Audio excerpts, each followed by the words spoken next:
Did you just want to jump on into the this old fantastic podcast and get her going? Yes, I'm extremely nervous. Let's do it. Okay. Well, first off, I can somewhat hear an echo of my stream in the background. Oh no, it's gone now. Okay, well, whatever. Guys, if you don't know Wulfiebard, I don't know where you've been. Wulfiebard's been one of the major pillars of the stream for the past, I want to say 3 years.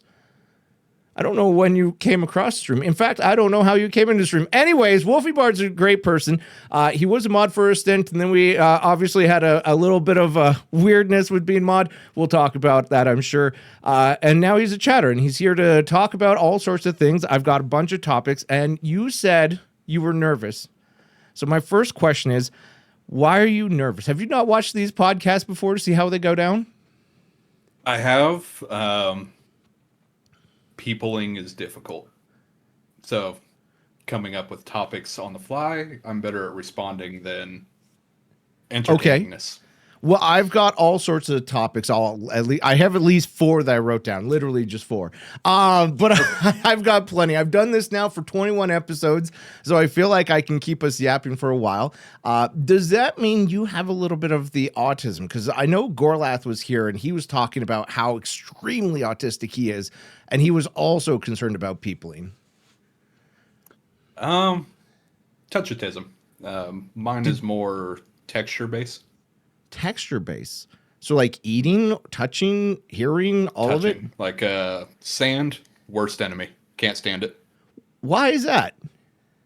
It just grainy. I hate when it gets under your nails, and it's just rough, coarse. I hate it. So you can't sand anything down with sandpaper then either, right? Electric sander, sure. Okay. I guess you're not touching the electric sand belt as it's going. That might wear your finger down. Yeah. But do you have problems like swapping the sandpaper on it? Well, generally, I'll wear gloves whenever I'm doing any kind of woodworking or metalworking. Do you do a lot of woodworking, metalworking? I don't know that. Yeah, actually, that sword there and the one on the top shelf I made. Unfortunately, I cropped it out, but those are wood swords then. No, they're metal. You wait. You make metal swords? Yep. Do you have like a forge? Well, I did or something? back when I had a forge. I'm in an apartment now, but my next house, I'm rebuilding my forge. How much is a forge these days? Honestly, for starting out, you can get one for between the kiln, the forge, and the anvil, $400 off Amazon. 400. Okay, so I was thinking of getting into blacksmithing because I love adopting all these hobbies that I get into. But I was thinking of taking up blacksmithing, but I was like, oh man, forge has got to be super expensive, right? So No. Maz is saying over 9,000. You're saying 400.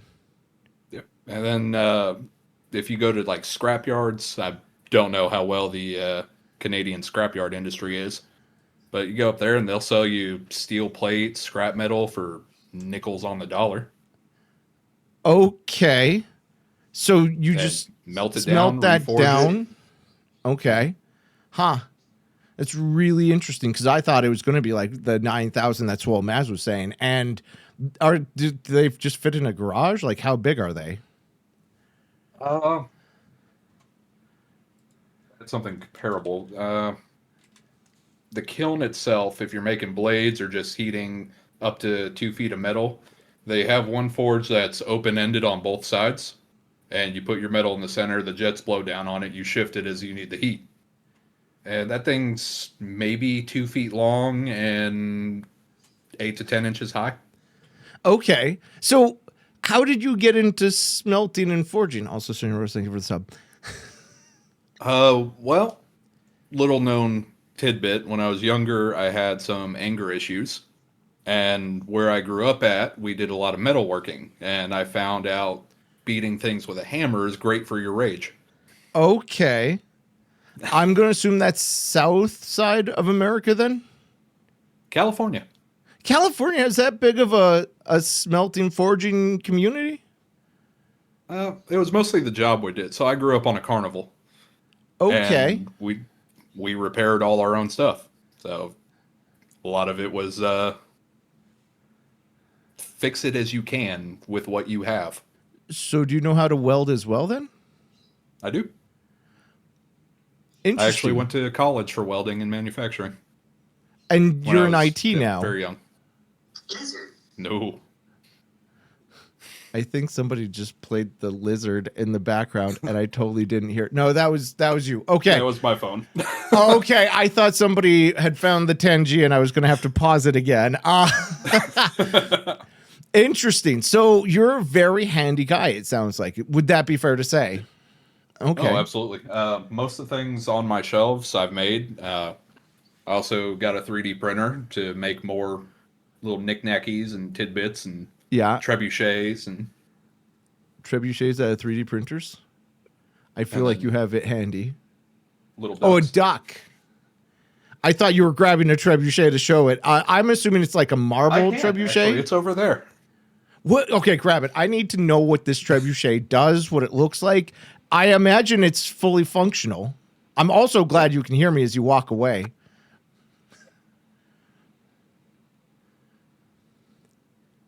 So I don't have the counterweights in it at the moment, Okay.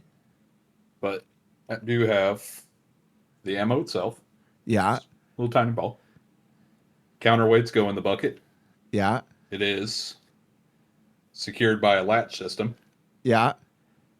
and you pull the string, it releases the latch, trebuchet launches. Huh.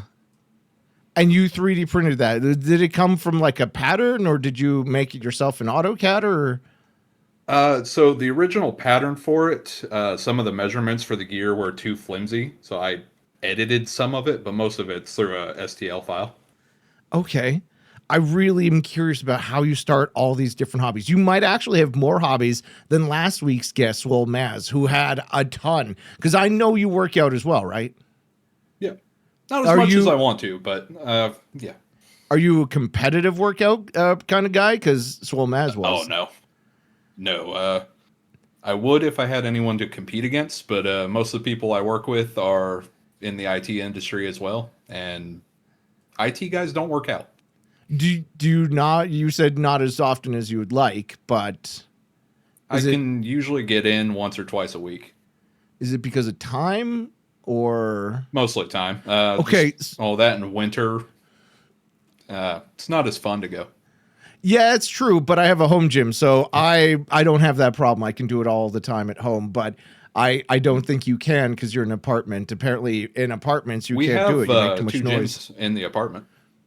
Then how is it a problem? It's winter should not be a problem if you have gyms The literally weights- there. The weights only go up to 100 pounds. Okay. I assume you're talking like the plates and not the free weights. Like if you're doing Oh, dumbbell curls or something. Barbells.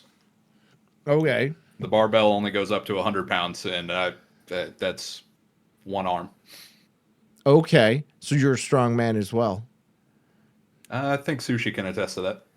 Okay. You have clearly met Sushi. You do a lot of traveling. That was one of my topics. I thought you lived in Alaska. I was going to say Australia.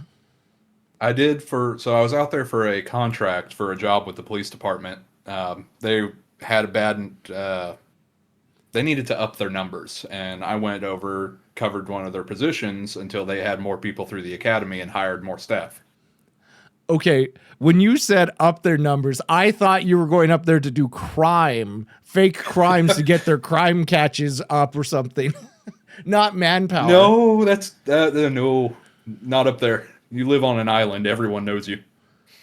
That's fair. I mean, I've been up north as well. My favorite spot was actually a diamond mine in the Northwest Territories where it was -50, and it's a different beast when it gets below -40. And I'm talking Celsius. I think it's the same Celsius and Fahrenheit at that temperature. I could be wrong. It's year round up there. Fahrenheit wise, it was 65.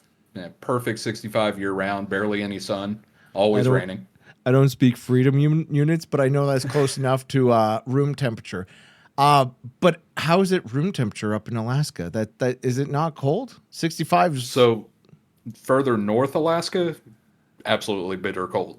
Yeah. but I was down on the southern peninsula, Swolmaz asked me, more "Hey, Seattle Macho, can based. you please give Zam and Guess the handiest Hold on, handy somebody advice you can redeemed give? a Tangia, so I Please do say have to go answer in mute it." English and multiple other languages." Sorry, Maz. I would love to entertain your 3-mile long page for Macho Man. We'll play it after the podcast here. Because unfortunately, I want to talk to Wolfie and not hear Macho Man in the background going because he likes to break whenever she asks questions. But anyways, so you've been in Alaska and you've worked for the police. Yep. I was And only a now 911 dispatcher, but Now you're IT. it was fun. Yep. How- While I was up there, my contract ended, and I still had some time on my lease. So Yeah. it was an 8-month contract, and then my lease was 1 year. So the last 4 months of that, I got on with a buddy of mine at the building supply store and was an inventory manager. Okay. They found me on Indeed with this current job when I moved back to Oklahoma, and been here ever since. They're like, "Hey, you used to work IT and you were inventory. Here's a job that does both those things." Huh. Maybe I should let my resume get picked up on Indeed. I didn't because my boss is the CEO of a company and knows a lot of talent recruitment agencies that tell her when people like me are looking for another job. So maybe Well, I mean, at the not. same time, maybe that's a swift kick to make your benefits a little better.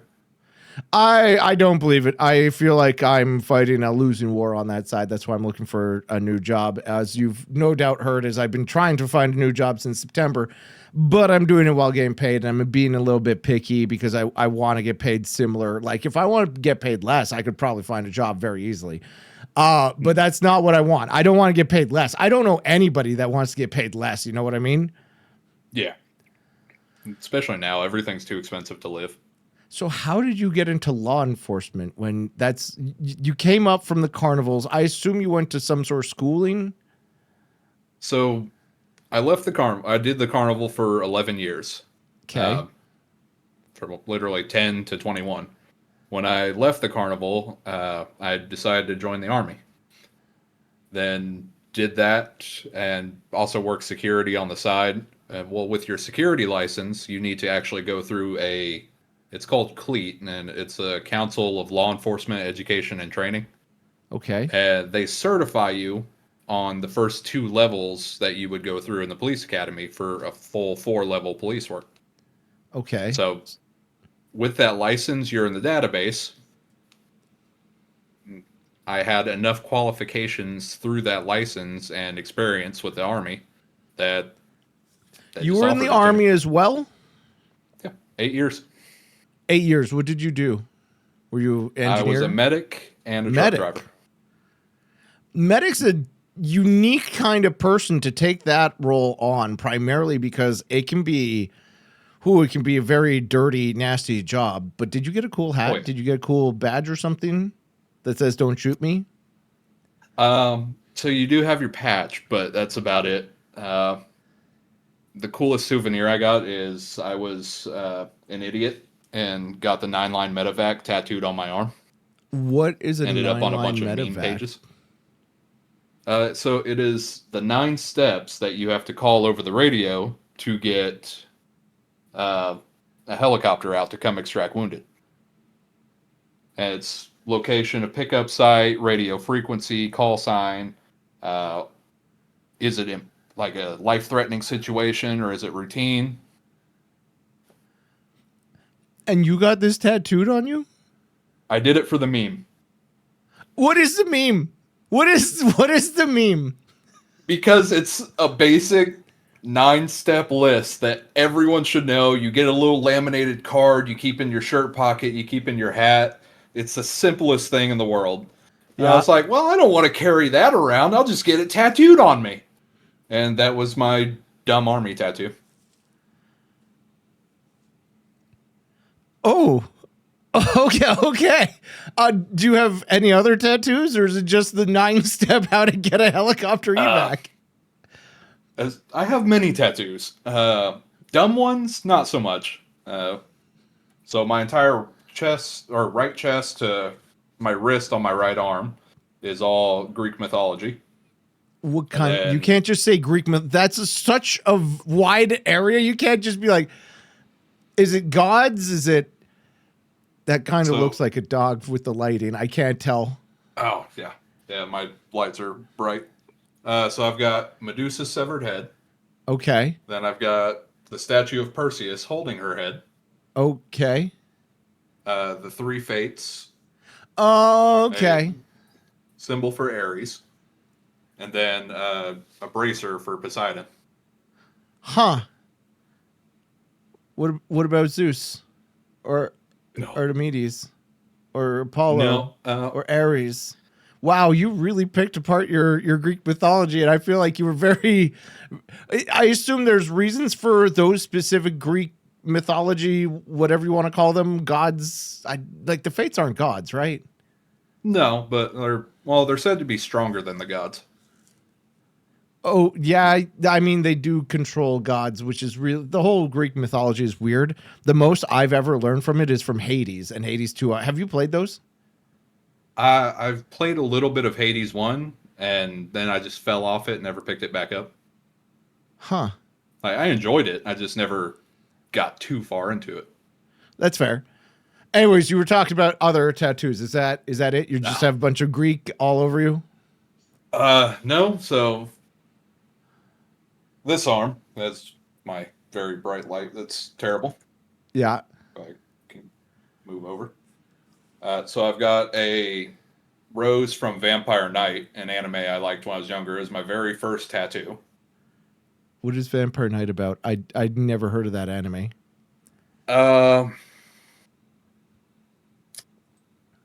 Essentially, it is a romance with a small bit of comedy mixed in, but it had a really good story, and I love the story behind it. So I like the symbol. So I was So like, not that's like a perfect first harem tattoo. romance?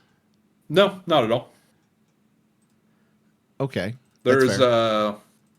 it's enemies to lovers, and then there's also another character that loves the main character, but she loves this guy over here who's her enemy, and then she finds out she's in love with him and decides that. Okay, so you got a Vampire Knight tattoo, which looks Mm-hmm. almost like a compass of some sort. It's very blinding and faded.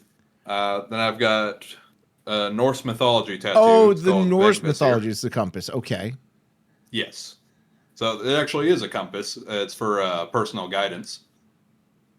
And the steps, well, not steps, but things to think about when you're trying to make a decision for your life's path. Okay, you're going to have to go into that. What does that mean? It's a compass for making decisions, but it... So you want to make a life-changing decision. Okay. How is it going to benefit you? How could it hurt you? What will you learn from both of those situations? And I'd have to reread it, but think about every possible thing that could happen and make your decision from that of if it is the best thing for you to do. Huh. Like And- you want to move across the country. How is that going to hurt you? How could Yeah. it benefit you? And you get that from a compass. Yeah. And I really like the symbol. Chat really wants to know if you wrap the arm with the instructions around romantic interests. Yeah. Okay. I feel like the answer would have been yes anyways, because like who matters, who cares what's on the arm? It's about the love interest, right? It's not the dumbest army tattoo I've seen, but it is up there. Okay. What is the dumbest army tattoo you've seen? So a bunch of guys that I deployed with went on a drunken adventure and decided to get property of the U.S. Army tattooed on their left ass cheek. Okay. And that's dumb? I feel like that's smart. Then people know to give you back to the army if they ever find you butt naked. But I don't plan on being butt naked in the desert. That's a lot of sand. yeah, okay. How did you survive in the army? Like, I assume that 8 years was during like the operations in the Middle East, right? Did you ever? You obviously were out there, right? Yeah, so I deployed in 2018 with Operation Spartan Shield. And while I was over there, that happened to be during the Syrian air raids, or the Syrian bombings, airstrikes. And I got deployed from my nice, comfortable little hole in Iraq up to Syria and Jordan. And do you have any cool stories? Like what happened once you went to Jordan? I got attached to 5th Group, which is they're special forces, but they're not Navy SEAL type. But it's all plain clothes, nothing showing you're American. We drove around in a pickup truck all day long. We went to the French army. We went to the Russians. We went to the Germans. We just visited all their little fobs around. And if things happened, we went out, did an extraction. We cleared IEDs. It's a lot of fun, honestly. So is that like, sorry, I'm Canadian. I don't know much about the military. Was that like 1 tour, 2 tours, 3 tours? What is a tour? So that was 4 months out of my deployment. My deployment was 1 year from start to finish. And it was 10 months in country. Okay. So you did 10 months in country, 4 months you were doing like the tours in Jordan and stuff. What happened to the other 6? That was mostly Iraq doing escorts and explosive ordnance disposal. So I went along with EOD because obviously you want a medic. And we would go out with the guys that did the mine rollers, which is this really cool go-kart mixed with a bulldozer that they purposely drive over explosives to blow them up. And there's a person in the go-kart? So you're driving the vehicle behind it, and it's attached to the front bumper. And you're just going through spiking the ground. Okay. I feel like there's better ways to do that, but I guess it's military for you. I mean, go out there and poke it with a stick. I would preferably not want a person near the explosions or driving near them. I gotta say that seems weird to me, but it is what it is. I'm glad that chat's also explaining the acronyms to me because I hate acronyms. I hate them so much. I never know what FOB means. Like I did not know it's a forward operating base. Yeah, I assumed it was one of those things that opens car doors, like your key fob or whatever. But that's okay. Obviously, I got the context and I was able to clue into what you were saying there. But that's interesting. Anyways, I think there were more tattoos that you didn't cover yet, though.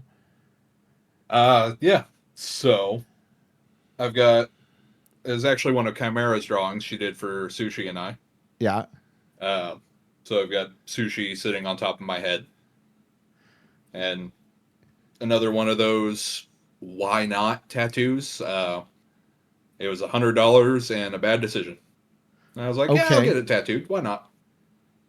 And then the paw print is I had a dog growing up, and she was my sister for 24 years. And then when she passed away, I got her paw print on me. Okay, that's adorable of a story. Yeah. And also the Sushi tattoo is now Garnet has a ring that she can get rid of. I have Sushi forever. That's fair. So Sushi didn't talk you into that? You just totally went for it?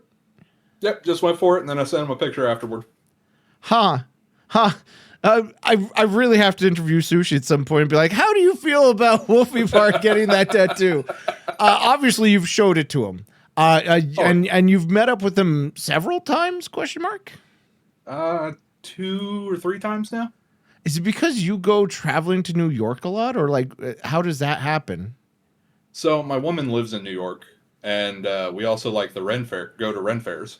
Okay. So there's so many questions. Every time you give me like a little bit of a story of your life, there's like 5 branching questions I could come up with. And then I just want to ask all of them, but then I ask one and then I go down a tangent. It's so hard to be on track with this conversation. Like, your woman lives in New York. How does that happen? Why does that happen? What? So she was, okay, very long time ago, about 20, 25 years ago. Okay. I met a guy online. We were playing video games together, and we ended up becoming really good friends. Then we ended up moving in together, and we were Okay. roommates. Uh, Best friends for the next, 15, 20 years. And she was one of his friends. Uh, we started talking one day, and then when I was up there on a work trip, I was like, "Do you want to go on a date? Let's see where this goes." And we've been together 2 years now. 2 years, but you don't live near each other. No, either I go up there or she comes down here. How Or do you we'll meet in handle some other the random long space. distance of that? I tried a long distance, but it was super long. It was from Calgary to Delaware. And that's stupid, by the way. Trying to get any sort of plane from Canada to Delaware is so frankly filled with layovers is crazy. But Oh, I can imagine. I hated long distance relationships. I don't know how you handle it. A lot of it is just keeping up communication. Okay. I mean, we talk every day, multiple times a day. Still watch movies together. We, play random games. I'll be reading. She'll be playing a game. Okay. What games does she play? She's mainly into Assassin's Creed and Disney Dreamlight Valley. That was a good game, except for the time sink that it made you do where you had to wait for like 2 days before you progressed further in the story, and I hated that. Yeah. I actually bought her a PS5 so she could play the new Shadow. Okay. These are all single player games. Do you guys play games together at all? I'm slowly getting her into multiplayer games. We play a lot of Mario Party Okay. and mostly Nintendo games for the multi-person play. So is that So the Switch get or on the Switch Switch 2? and play Switch. Okay. I was going to get the Switch 2, but the cost killed me, so I was like, no, I'm not getting it. I thought about the Switch 2, but then I heard that you don't actually own your console or your games, and it kind of turned me off from the idea of it. I get that. It's not really that you don't own it. You own it, but if you modify it in any way, they brick you. And the games are all online, so that's absolutely true. They're all licenses, not physical copies, which is weird. And if I don't have, if I want to take my Switch out because it's portable, I don't want to be around Wi-Fi the whole time to be able to play my game. True. I'm dealing with that at work these days. I'm working in basically a giant lead bunker because we deal with radiation. And so I don't get cell signal at all. And do you know how much is dependent on Wi-Fi and internet on your phone? Literally everything. It is crazy. You download a book. I'm trying to read books every day. You know what happens? Oh, I need to access the internet to say if I still have access to the book or not. I have the book for 2 weeks. Why are you telling me I need to check it every day I log in? I hate it. I absolutely hate it. Why do we depend so much on the internet? I heard that if you launch calculator on a computer nowadays, it requires internet as well. I haven't actually tried that. Now I kind of want to with one of my government computers. Because I believe there was something, I saw it on a YouTube that even calculators are based off of the Chromium whatever cloud service that they were using. And that's why it takes so long to open a calculator these days. I actually never heard that. Anyways, so you play a bunch of games with your lady from New York, and so you've gone to visit her, and that's when you meet Sushi, yeah? Yep. And then other times, like the 10th, I had a corporate Christmas party to go to. Mm-hmm. So we just met up in Washington, D.C. for the party, and then we both flew back home. Okay, so she went to your party. Yep. Not Sushi. No. Sushi could have gone, but I only had a +1. Oh, okay, that's fair. Okay, so you guys met through friends. It wasn't because you were up in Alaska and you had to bring her back. This is so interesting. Have you traveled very much over the world aside from Alaska, New York, Oklahoma, California? Have you been all over the states? All but 2. Which and 2? Hawaii and North Dakota. Okay. I've not been to Hawaii either.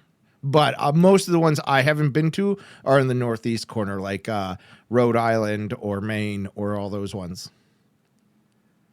Well, I was also, when I got out of the Army, I was an over-the-road truck driver for a little while. So I got Okay. to drive through many, many states.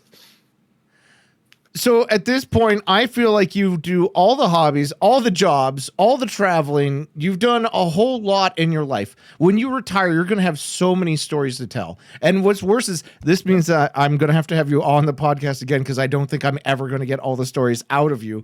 Honestly, we can go for days. So where overseas have you actually been? Germany, Kuwait, Iraq, Syria, Jordan, and I think we stopped in Ireland, but that was just passing through the airport. Oh, Are these all Amsterdam. due to military service? Because it sounds like it. All through the military. So you haven't gone anywhere for fun or any place with the girl or anything like that? We're talking about maybe going to Puerto Rico this summer, but Why that'll be Puerto my Rico? first. She's Puerto Rican. Okay. Okay. That makes more sense now. Yeah. So she loves the sun and the beach and no. Isn't that all girls though? Like I might be painting with a wide brush here, but I feel like all girls like the beach and the sun. Yeah. I'm not one of those girls. Well, I'm okay. All right. So I also, yeah. Compromise. She has to go somewhere cold with me for vacation. So probably Finland, Norway, something like that. Oh, okay. Because naturally, from your hairstyle and your mannerisms, I feel like you're from that side of the world for your heritage. I'm like 47% Scandinavian. Did you take a 23andMe to find that out? I did. How did that work? So originally, back with the old company that owned 23andMe, the results were absolutely terrible. Okay. Then they went bankrupt. The new company bought them over. They revamped the whole study accuracy. Okay. And they have a much greater breakdown for your percentages. But, I mean, that's how it works. You spit in a tube and you mail it back to them. And then they give you a report that says you're 47, 49% Scandinavian. Yeah, like you can go on the app and it'll actually There's have an the app full now? breakdown. Yeah. I thought it was like a report card that tells you your grades, your percentages, and that's it. I've never used it. I thought about using it once, but I'm so paranoid about that DNA information. I don't want people with my DNA. I want my actually DNA to be on throwing me. your DNA profile out to the world. Yeah, no, goes through and has everything.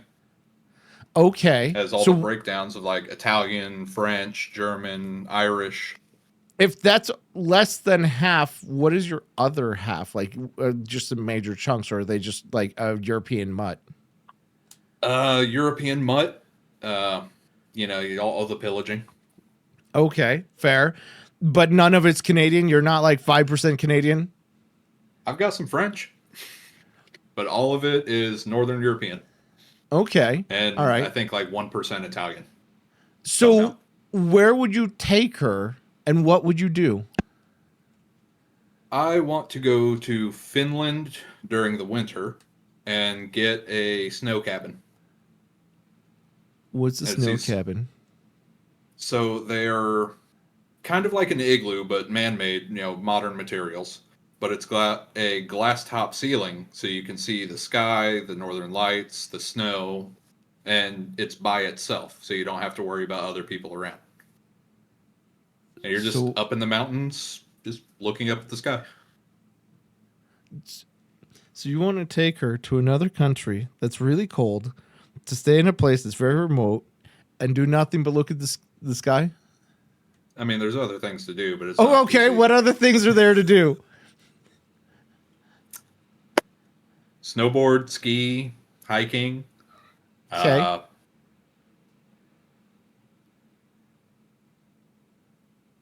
fun activities. Okay, I have to interrupt you because there's been two cats running around in the background, and it's just distracted me. What are your cats' names? So the black one right here is the girl Scarlet. Okay, and comes when you say Scarlet. That one is the boy, Porky. Scarlet and Porky? I did not name them. They are rescues, and they came with those names. Oh, okay. All right, that's fair. I assume you rescued them in Oklahoma. You didn't bring them back from like Alaska. Right. Okay. I wouldn't know if there's actually animals to rescue in Alaska because I feel like if they get lost or abandoned, it's so cold up there. But you're saying it's pretty warm. Oh. Be free. Okay, so you only have the two cats. Right. Why? The boy cannot pick him up. He is terrified. If I'm standing, he runs. Why cats? Less maintenance than dogs. I travel a lot, so I don't have to get a babysitter for them. Okay. Automatic cat litter box, automatic feeder, automatic water dish. Why not birds? I think they smell funny. Okay, I can't dispute that, especially after smelling bird sex. That's a completely different smell, by the way, and they do smell funny. I will absolutely admit that. They're also terrible pets, guys. Don't get birds. I preach about it all the time. Do not get birds. Maybe if I owned a place, sure. I don't want to pay bird deposit. Okay, so for IT, your job is mostly remote, I would imagine, right? I'm on site almost every day. I can do a lot of my job remote, but officially I am an on-site employee. Okay, because I was going to ask if you can be remote, why wouldn't you go to New York? But I guess that answers that question. So, actually something in the works for that. I was going to surprise Sushi later, but I'm probably moving up to Pennsylvania in April. I don't know exactly where that is. I assume it's close to New York. Pennsylvania, Sushi. Okay, all right. So you're going to be state neighbors? Yep. About a 3-hour drive instead of a 19-hour drive. So what did you and Sushi do when you guys met up? Just ate dinner? Did you guys play board games? We had brunch the first time, like the first in-person, hey, how you doing? Hey, how you doing meeting. Was it with the whole family or just one-on-one? Just two-on-one. Garnet and my woman him? was with me. Oh, okay. And then the second time, I think we met at was it the Met or the Natural History Museum? That's not a restaurant. No. So The first time was at a restaurant. You went for the arts with Sushi? And science. Oh, sorry, and science. That was so important. I had to be corrected. Jesus. Okay. We got to find out how much we weighed on Mars. And don't ask me because I don't remember. Garnet has those pictures. Okay. I won't ask how much you weigh on Mars. I feel like that would be a weird question to ask. Could you imagine bringing a guest onto the podcast and be like, so how much do you weigh on Mars? I don't think anyone would know that. Not off the top of my head, no. Okay. And that was your favorite part of the trip, was finding out how much you weighed on Mars. And then you promptly forgot. Well, I love the planetarium portion of it. A huge science nerd buff. Yeah. Okay, so you're a science nerd buff. What's your favorite science? Environmental. Okay. Why? I like to know how things work and how they react with other things. Okay, I feel like that might be partly chemistry with the whole reaction, but all right, I'll accept it. That's fair. So naturally, you found me through Twitch. Was it a raid? Do you remember how you found the channel?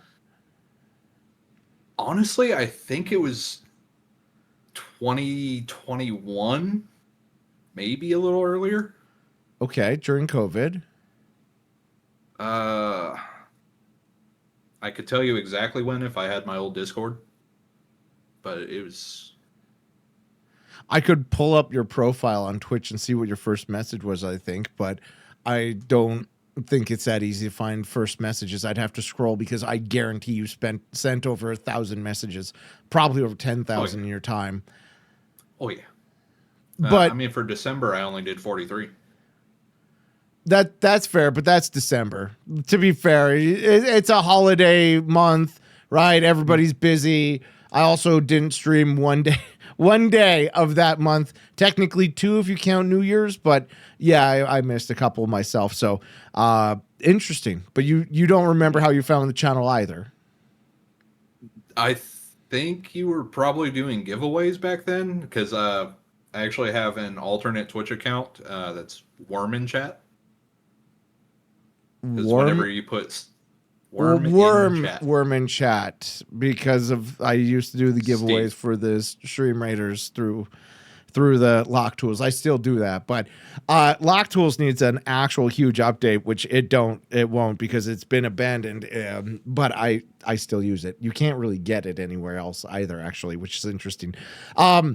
We probably through stream raiders then, or from another streamer. Do you watch much Twitch? Like, what other streamers do you watch?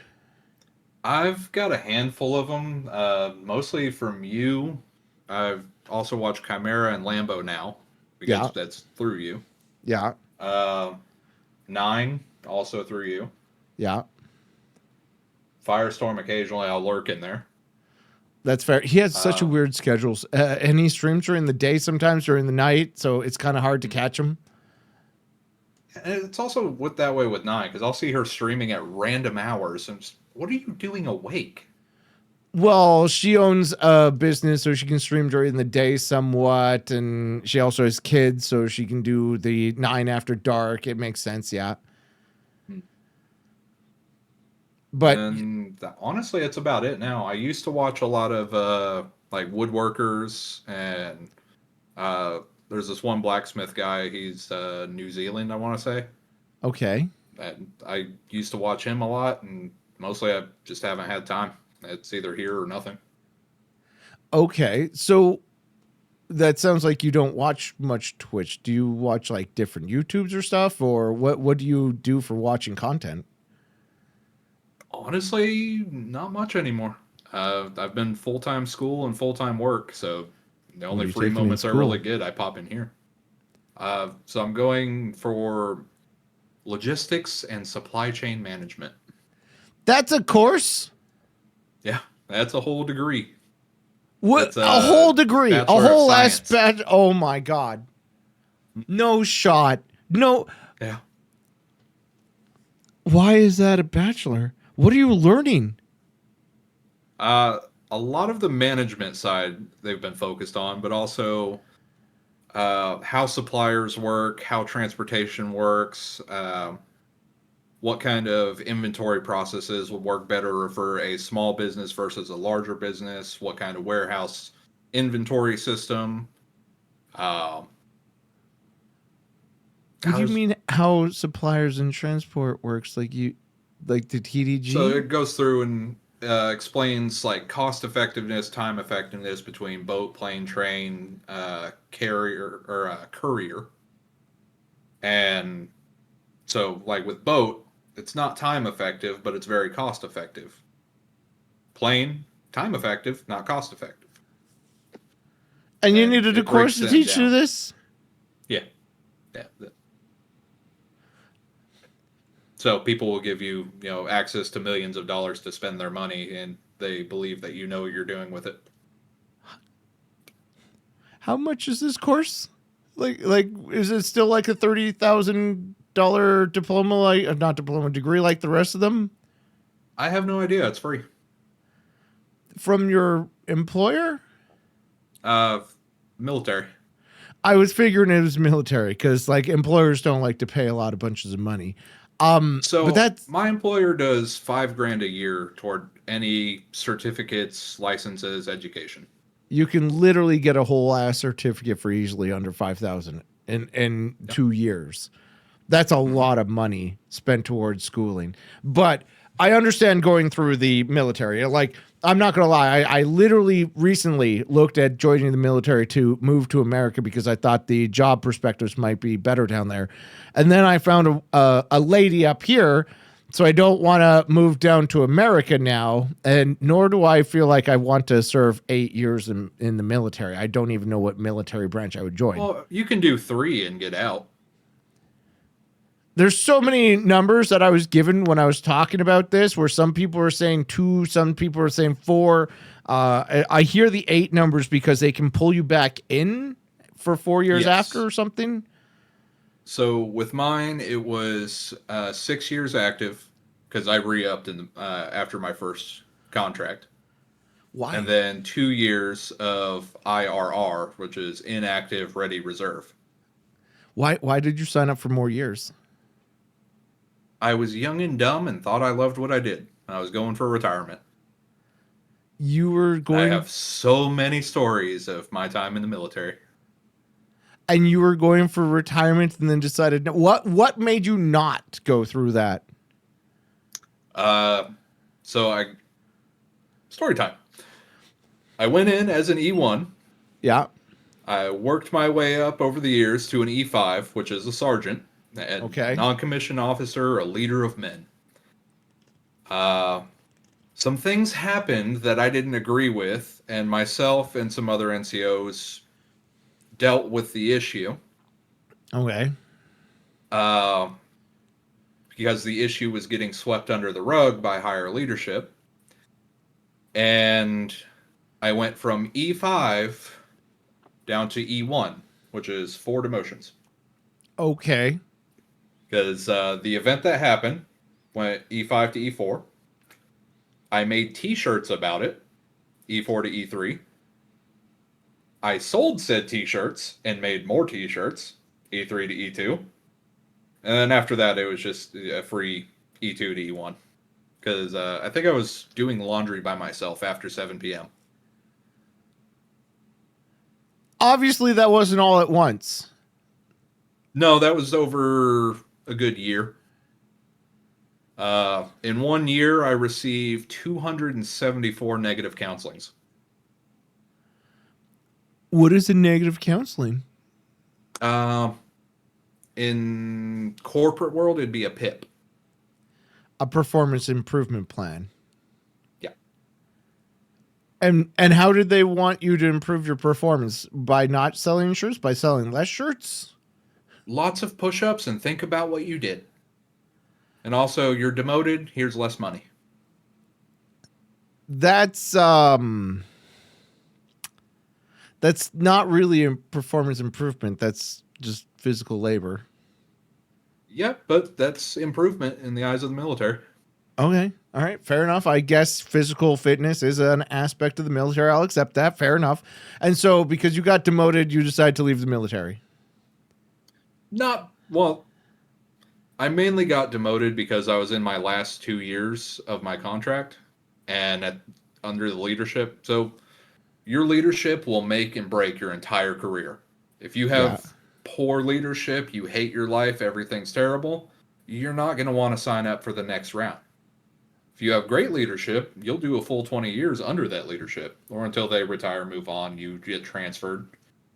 But at that point, the leadership I was under, there was nowhere for me to transfer to, and I was just done. So I didn't care. So could you not get a contract with different? Like, how does the contracts with the government work for military? Like, don't you just contract another side? Branch transfer, okay, but it's difficult to do if they don't have. So, like civilian side, we have positions. You can't hire 2 janitors in one spot. There in the military, you have sort of the same thing to where every rank has a position that's available. They're slotted X amount of positions. Hello. So if they didn't have any slots available, you either A, can't get promoted, or B, you don't have a spot in the unit. Yeah. Yeah. Huh. So cross branch transfer. So like Navy, it's really hard to get promoted because they get bottlenecked Uh, so E5 to E6, I think, is the hardest that guys in the Navy have told me about because you have to test to get up there and then pass all your physicals, your PT tests, everything else. And you didn't But they have don't to do have that enough for the slots. Army? Army, it is only run fast, shoot good, and you get promoted. There Okay. are schools. So E4 to E5, you go through basic leadership course. And it's a school to teach you how to be a leader. Then when you go Okay. E6, it's another school, advanced leadership course. And you have a school all the way up, and your test just consists of a computer assignment that takes 40 hours. And obviously you don't do all 41s. That's 2 days. No, Okay. no, unless you cheat. But I don't recommend that. Okay. Fair enough. So you have been all over the world, all over jobs, all over hobbies, all over the internet as well. Um, I got to Many ask much ADHD. the main question I have is why did you go in the military, like the Army, instead of Navy? Like, how did you choose which branch to go under? Originally, I wanted to go Air Force because they have the best benefits and the best standard of living. Okay. And I scored high enough on my ASVAB, which is a proficiency exam to tell you what kind of jobs you can qualify for, to get into the Air Force or any other branch, because Air Force has the highest cutoff rate. Uh, didn't have any jobs I wanted. The Army offered me a nicer bonus and a nicer contract and a nicer starting location. Okay. That's So, fair. and I didn't want to be a Marine, and I don't like the ocean. That's incredibly fair. So with the whole Twitch stuff, obviously, you've been through with all the different friends of the show. What has pushed you away from Twitch? As far as streaming or just not watching content creators? Not watching content creators, but you tried streaming, right? If I remember, you tried it and you didn't like it or something and you stopped. It was more, I liked it. I had enough of an active community to enjoy it, but I didn't have the time to devote to actually taking care of my community. And I don't want to punish my community for my lack of time. Okay. And that was back in the 2021 that you were streaming or attempting to? Right. That was 2020 through 2022. So 2 years I attempted it. So how did you quit? That's always been something that bothers me is like, what was your exit plan? How did you get out of it? Did you just stop streaming and say, guys, sorry, I'm done? Yeah, pretty much, yeah. I did a few, like, so when I lived in California, I had started up a motorcycle group, and every Tuesday we would go out and find a different taco truck in the surrounding area, and local Okay. mom and pop shop kind of thing. Yeah. I branched from streaming crafting and video games over to, hey, bunch of guys on motorcycles, we're going to taco trucks. And then just got to the point where some things were happening in my personal life, and I was like, sorry, I've got to stop streaming. I don't have the time for it anymore.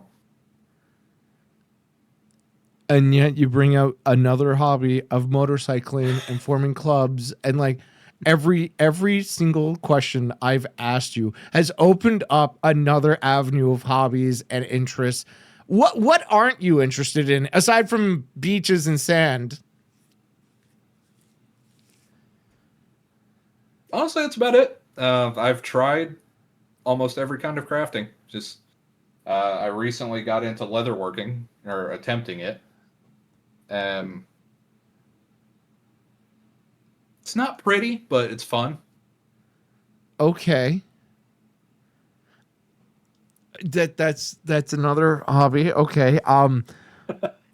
So my woman got me into Ren fairs. Yes. I like dressing up, and I like carrying a big sword around. Okay. Everybody does. So instead of paying hundreds of dollars for, materials and costumes and props and blah blah blah, if you have a little bit of free time and a touch of skill, you can make your own costume. Right, but you don't have free time. You literally are doing everything ever all the time. My free time consists of 1 day a week. And then luckily I don't sleep at all. So a little bit more free time there, but no one else is awake when I am. There's so much I want to ask. Like, why are you never sleeping? What is your free time day? What do you do on your days off that you don't do this free time? Why is there 6 days full time of all these other things? What are you doing in every day that you, what? There's so many questions. Okay, Man. so schedule-wise, Okay. the last 2 years, full-time work, full-time school. I take 1 day a week where I do no school, no work, no studying, no nothing, just decompress. Currently, I took off this semester, and I was doing a full course load every single month instead of just the 2 semesters. So full year, full course load. Yeah. In winter and summer. And this semester, I took off for a mental break. And, not knowing with the move and everything what's going to happen with that. So 1 day a week I devote to catching up on sleep and working on hobbies. I'll play some video games, and every day I'll devote maybe an hour, 2 hours. I'll play a game, I'll read a book, I'll watch an episode of a show. Just something to take my mind off life. And you're working and going to school and everything else. Right. Oh, and man. Traveling and yeah.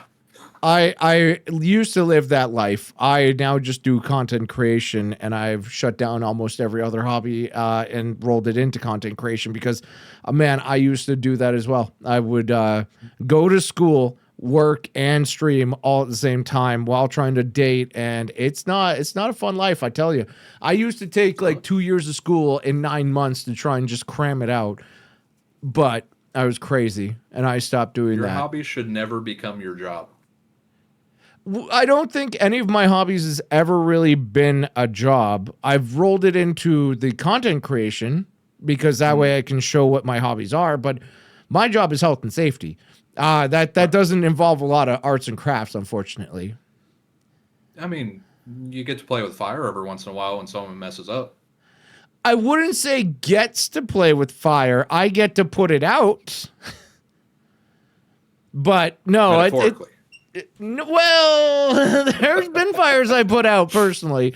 Okay, interesting. So what games are you playing? What books are you reading right now? Currently I'm reading I guess you can call it a web novel. It's not not published, but they're on Amazon and Kindle and all that. There's no hard copies of it out. Okay. But it's a series that's a system apocalypse, post-apocalypse world kind of thing, where what if one day everyone just got sucked into a tutorial and you now have stats and skills like a video game.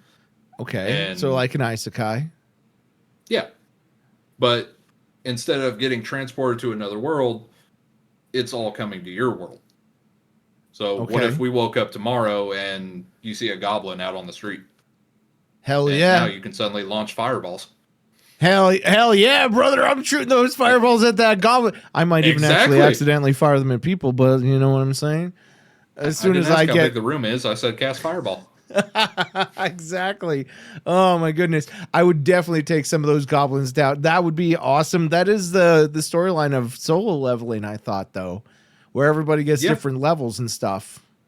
Yeah, same concept. Okay. And what shows are you watching? Well, she just got me into Apothecary Diaries, which is a very popular anime right now. Is it good enough to watch while I'm on the treadmill? It actually is. It's really entertaining, and they put a lot of thought behind the lore and the facts, and different. So a lot of it deals with poisons, and some of the stuff they do in there is actually really accurate to symptoms and methods and of actual poisons. Okay, kind of like a Dr. Stone. They did pretty well. Oh, Dr. Okay. Stone is leagues above the lore accuracy to Apothecary Diaries. Okay. But I they put might enough toss that on my research into list. it. Yep. And I there's 2 seasons plus a movie, and the 3rd season just got greenlit. Okay. I only ask because I work out to anime, as it's been better to work out to anime than a lot of things.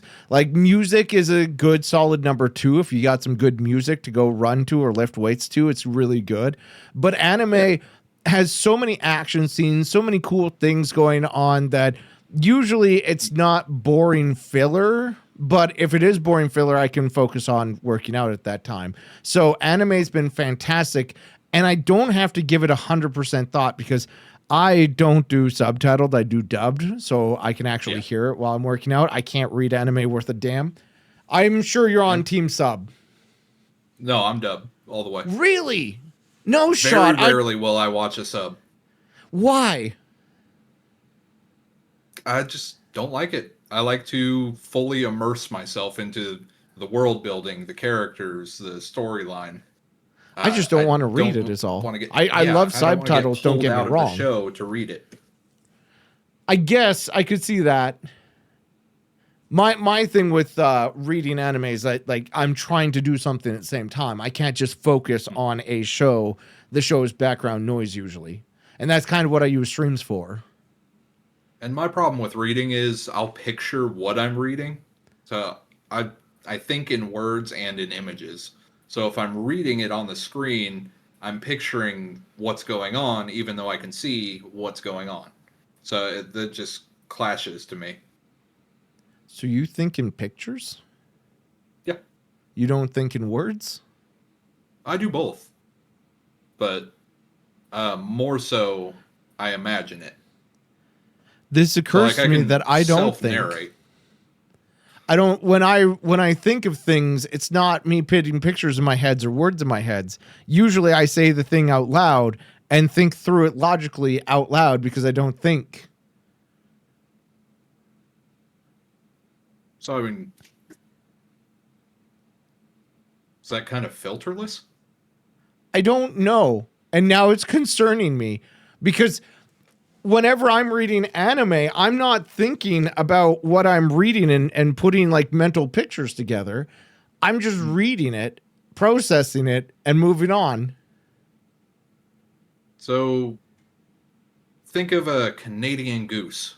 Do you see what it looks like in your head, or is it just you know what it is? No, when you said that, I literally just went, okay, what is he saying? Think of the Canadian goose. Okay, what's he going to say next?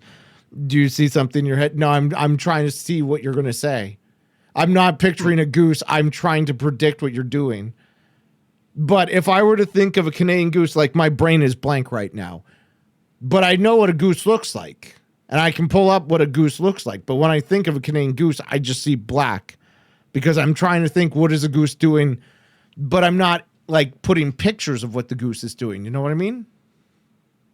I wonder what kind of thought process that is then. I don't know. Do I even think? I'm now scared. I'm now scared. Do I exist? Oh my goodness. Do we have All right. any psychologists? Well, that'll be a different conversation for a different day, I'm going to say, because I'm going to move on before I go too far into this deeping hole. Actually, there you go. Next idea for the next podcast. You bring in a psychiatrist to the show. Yeah, the problem is psychiatrists are usually expensive, want to get paid for their time in therapy. And I don't know many therapists in the first place because I often think they're a bunch of quacks. I have gone through one therapy session in my life. Maybe it was like 2 or 3. I can't remember, but it was with one therapist and it was because my parents got divorced. And so they were trying to do some sort of psychoanalyzed bullshit on me. And the therapist was really trying to paint me into a hole of saying what they want me to say. And I didn't enjoy that. I was a young kid. I was a rebellious teenager, if I were. And I really didn't appreciate that. So I got a very jaded picture on like psychiatrists Therapy and all that. as a whole. Yeah. Because it was really ham-fisted and I really felt directed during the entire session. So I'm sure it was just that therapist or something, but it's still something that stuck with me. I just think I don't like it. I'd never want to go back through that. True. But then again, that's why I beat things with a hammer. I don't like therapy either. I love using an axe far more than a hammer because the axe I'm cutting through things cleanly and I'm getting a good follow through. With a hammer, it's usually you're building something, and I'm not a big. If I'm trying to work out my emotions, I want to break things. I mean, hammering metal is really therapeutic. I would believe it. It would also be very loud, and I would hate the loudness. Yeah, that's true.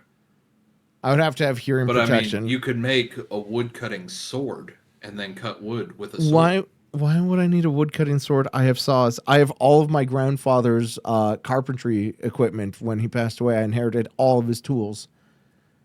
I mean, because it's a sword. All right, so I always think that my life would be a lot better if I had a sword. Could you imagine a safety guy with a fucking sword in the workplace? I would absolutely love it. I feel like a sword would improve the quality of my life by at least 20%, because not only would it make me feel more manly, more secure, but I could also like have a sword, which is fucking badass. So in my great state of Oklahoma that you hate so much. I only hate a city. Yeah, I don't like Tulsa either. It is legal to open carry a sword down the street here. You can go into businesses, you can go into the store, you can walk down the street in the middle of downtown. Yeah. So I'm not allowed to do that you here. feel like wearing a sword? Wear a sword. I would love to. I would wear a sword all the time, but I cannot because I'm Canadian, and therefore I can't have a blade. I think it was like between 6 to 8 inches was fine, but more than 8 inches was not. But it couldn't be a kitchen blade or something. It was so weird. The rules on weapons here in Canada makes me very upset. Because I wish I could have pistols. Like, if I could either open or close carry a pistol, you're damn right I would. But no. Another thing about my state, I've got 2 within arm's reach. Oh, man. It's one of the other reasons I wanted to go to America is because you guys do have some pretty better gun laws. Depending on where you live. That's very true. It's state to state. Up here, it's not. But it is what it is. Interesting. You probably know a lot more about guns and stuff from having military experience, right? Right. I was a pre-deployment instructor, and I specialized in land nav and weapon systems. And then, what is land nav? Like how to read a map? Read a map, read grid lines, plot a course, use landmarks, recognize safe areas, unsafe areas. So if you get put out in the middle of nowhere and you see, okay, well, over here is a giant mountain. Well, let me find the mountain on the map, and now I know where I am. I'm about this far from there, and I need to get over here. And how do you find what is safe and what's not safe on a map? You can have flooding areas. You can have fire breaks. You can have ravines, caves, ruts. Okay. Weird, but okay. All right. I never would have thought about those sorts of things. I would just seen a map and been like, okay, I know my directions because I went through the Boy Scouts and everything. I'm pretty good at maps, actually. But that brings up a really good question. Oh, sorry, go ahead. If you go to camp out, and you take a trip, you drive out to the middle of nowhere, you walk 4 hours deeper into the middle of nowhere, you set up your camp, you see a storm coming. Well, is my camp going to flood out? Am I going to be cut in a mudslide? Am I caught in a landslide? That's fair. I don't think about that because I'm not in flood areas. I'm in the foothills and the mountains. So as long as I'm not downstream, I'm good. But I did want to ask, since you've been in the military and everything, have you had any near-death experiences? Near death? No. Blown up? Yes. You have been blown up, but that didn't possibly kill you. No. I was in a very up-armored vehicle, and it wasn't enough explosive to actually... It messed up my back royally, don't get me wrong. But it wasn't enough to actually breach us or cause TBI, or a traumatic brain injury.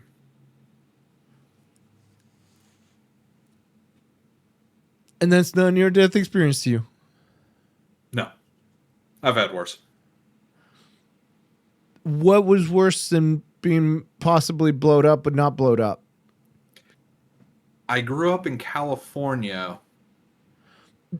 That doesn't... do you know how little that narrows that down? There's plenty of things that could happen in California. I was more likely to die in California than I would have been in the military. How? The military's focus is safety. I mean, yeah, you go in terrible places. And not earthquakes and fires, more the people. There are some very shady areas of California that you don't go outside after dark. And I was one of those kids that went outside after dark. Okay, so you ran into near-death experiences in California. Yeah. The closest one was I was stabbed right between my ribs, but it luckily missed my lung. And you were a kid? I was 15, 16. So people in California just stab kids? Yeah.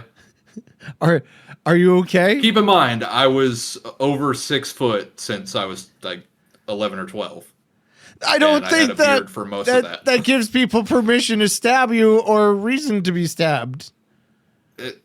Crazy people. Yeah, you're same not thing wrong. With the homeless people in New York. Well, I don't know about the homeless people in New York. I've never been to New York City. I have no reason to go to New York City. Like, I don't understand why people go on vacation in New York City. It's a city. I don't either. I like the transit system. It's nice going to a place where I don't have to drive everywhere. I could see that, but I feel like transit everywhere sucks unless you're in Europe. I've heard good things about European transit, especially their trains.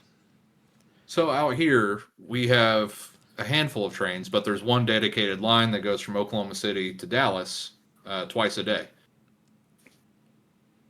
A train? Train. Amtrak. Why? Why not? It's $30 to go to Dallas for the day. Man, we need more trains in Canada. We don't have any trains that go from Calgary to anywhere with people. Yeah. It's cargo. If I wanted to get on a train, I'd have to drive 3 hours to Edmonton, then get on a train that either goes east or west, not south or north. And so sorry, this whole train thing is weird to me. And to answer your question, Alexis, lots of hobbies. Okay. Have you had very many near-death experiences after the military? Just a car crash. And it was, we were stopped on the highway in traffic, and some kid hit us from behind going about 65 in freedom units. That's about 120? I think that's, 120 kilometers. Okay. So we were at a dead stop. He rear-ended us on the highway, hit us hard enough, it knocked our car up over a lane and landed on the shoulder of the highway.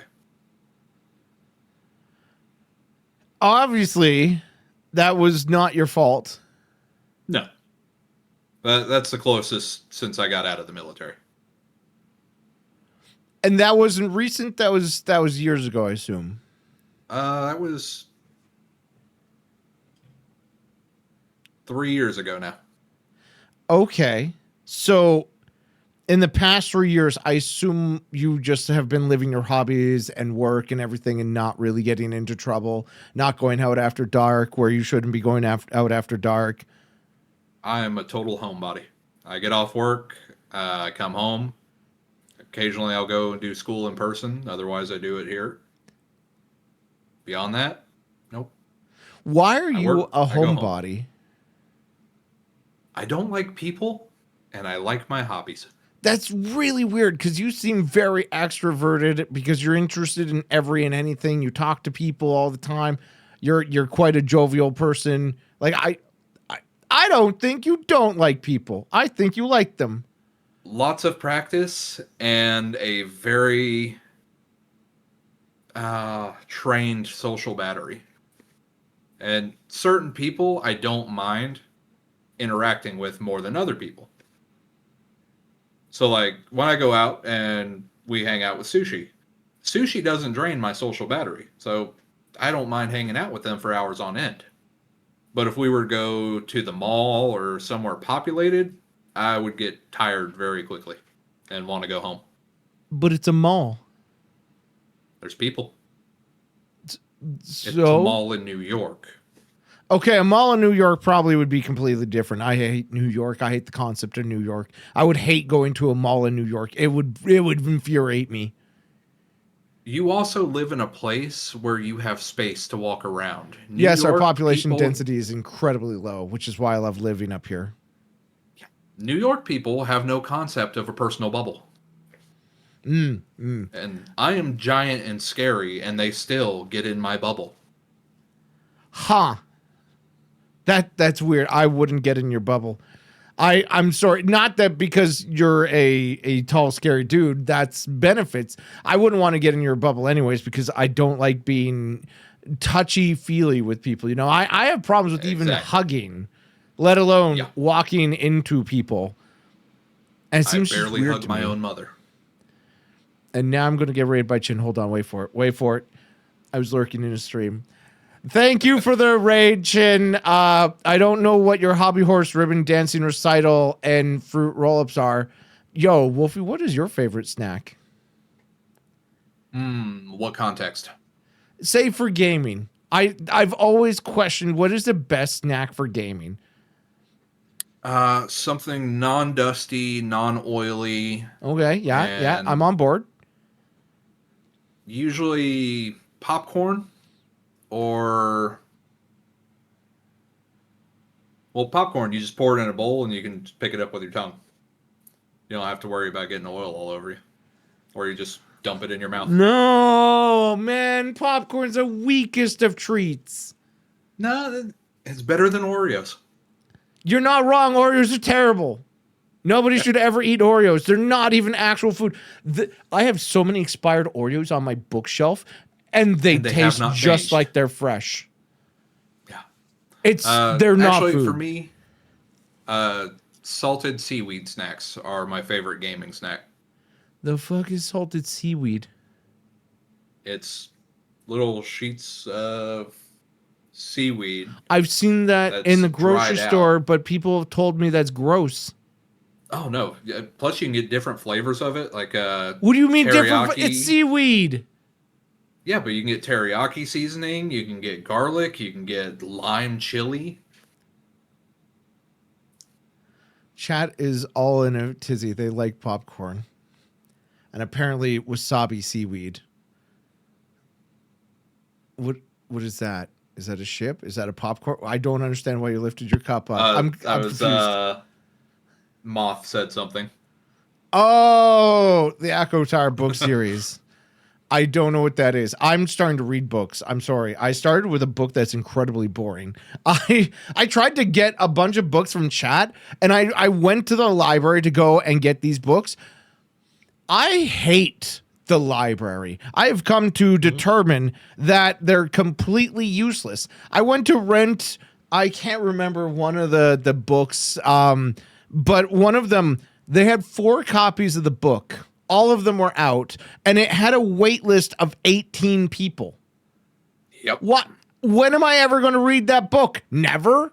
Holy cow. As much as I hate, I won't say hate because I've actually fallen more into it now. But Kindle, I'm a page turner. I love paper books. I love the smell. I love the feel. I love holding it. Yeah. I got a Kindle for my birthday. Or for Christmas, actually. And I'm starting to like Kindle. It's just easier to get what you want to read. I read my books on my phone, and it's terrible. I accidentally touched the screen, and I'm 4 pages ahead or behind. And I'm just like, why? Why can't I just scroll through the book? So a lot of the ones I do, I don't read on my phone on Kindle. I'll use like smaller thumbs. Like Royal Road. and you just scroll till you reach the end of the chapter, and then you hit next, and then you just scroll through the entire I chapter. want to scroll, but the stupid Libby thing that they're forcing me to use scrolls a page. It doesn't scroll like a PDF. I want to read the PDF version. I want to scroll up. And every time I do that, it goes to the next chapter. And then I'm like, no, I wanted to read more. I just want, because I read the top half of my screen. I don't know what it is, but I read the top half of my screen, and I want the bottom half of the screen to replace the top half of the screen. So I just want to scroll up and up and up. I'm getting salty. I'm getting so salty about libraries and books because I'm trying to read. I mean, there's little free libraries. I don't know if you guys have them up there, but last I checked, they are pretty multinational. Are those little boxes in the neighborhood? Yes. Take a book, leave a book. I don't have one near me. I've seen them when I was playing Pokemon Go. I saw them all over. But anyways, like those and then random apps. To go back to the snack conversation, I think the popcorn is disgusting, not only because it's just literally you're taking butter and putting it on everything and you're getting greasy everywhere. And also the kernels get in your teeth. Popcorn's a definite D tier snack. The real answer, the correct answer for gamers so far that I've learned is pretzels. No dust, no grease, salty, If I like crunchy. pretzels, I could say I like soft pretzels. Sure, soft pretzels are amazing, especially with like some mustard or some cheese dip. Yeah. But I also do hard pretzels. Cashews and pistachios. Pistachios, I always feel like a goddamn monkey. I don't know about you, but pulling the seed shells apart No, get the shellless ones. Oh my god, then I eat them forever. Do you know how I have no withholding. That's a lot of calories. I'm going to just chug these pistachios if they come pre-shelled. That's why I get the shelled ones, so I have it in moderation. I go, I'm tired of opening these. I'll have more later. It's like sunflower seeds. Have you ever gotten a package of pre-shelled sunflower seeds? You just pour them in your mouth. So sunflower seeds for me, I got cases upon cases of them when I was overseas of all the different flavors. I just chew the shells and everything. Just dump a handful in and chew them, swallow, done.